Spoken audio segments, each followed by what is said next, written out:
Literally just a week ago, I updated 3 Sony FX30s from version 1.05 to version 4. And then a couple days later, they released version 5, which now introduces shutter angle. My social media got flooded with everyone praising that we finally have shutter angle. Is it the biggest feature for me? Not really. So here is my FX30. This camera actually usually lives up here on my overhead rig with an Arca Swiss plate connected to one of these mounting points, connected like that, just off camera, out of frame for my overhead shot. As you can see, this is still on version 4. And then I figured that because I have just updated to version 4 just the other day, like I said, the process of updating firmware was still very fresh in my mind, that I would just do the update, but then I would document it.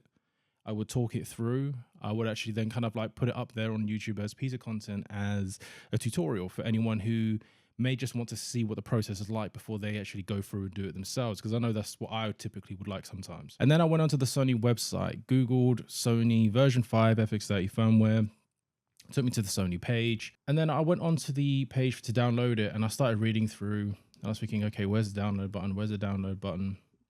And then I started thinking back, and I'm thinking it wasn't that difficult to find the download button last time. It was a very simple process. I don't know why I can't see where the download button is.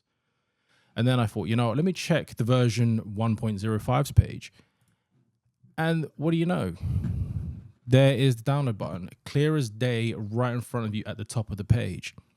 You scroll down, it even keeps it there. So it's so easy for you to grab and see.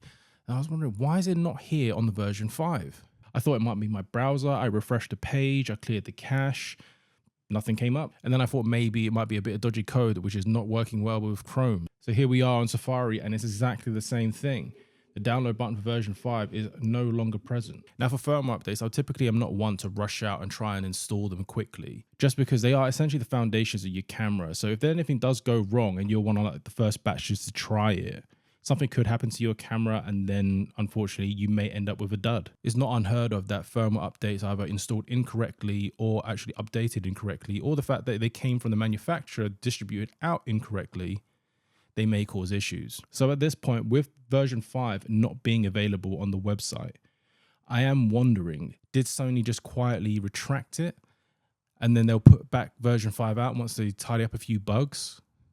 Or will we then see a version 5.01? I haven't heard much about anyone having any issues with version 5.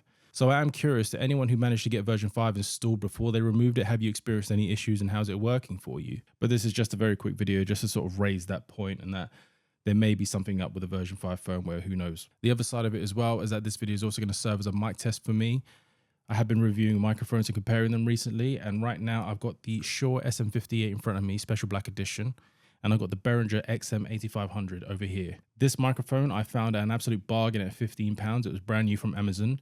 It's typically marketed very cheap. So I just wanted to get one for myself and actually have a play with it, see what the difference is, and see how it compares to a more established, more well-known brand and model, the Shure SM58. So throughout this video, I've just been switching the audios back and forth. I've left at the bottom of the screen which processing preset my Rodecaster Pro 2 is set to. The Shure SM58 is set to 56 dB, whereas the Behringer is set to 52 dB. Other than that, the settings are exactly the same, and just the audio has been switching back and forth, and I have an emoji icon of which microphone has been on at any active time. But the main point of this video was just to highlight the fact that there may be something up with the version 5 firmware, and I'm curious to know from the community if there's anyone out there who's experienced any issues or know of any issues. Let me know down below.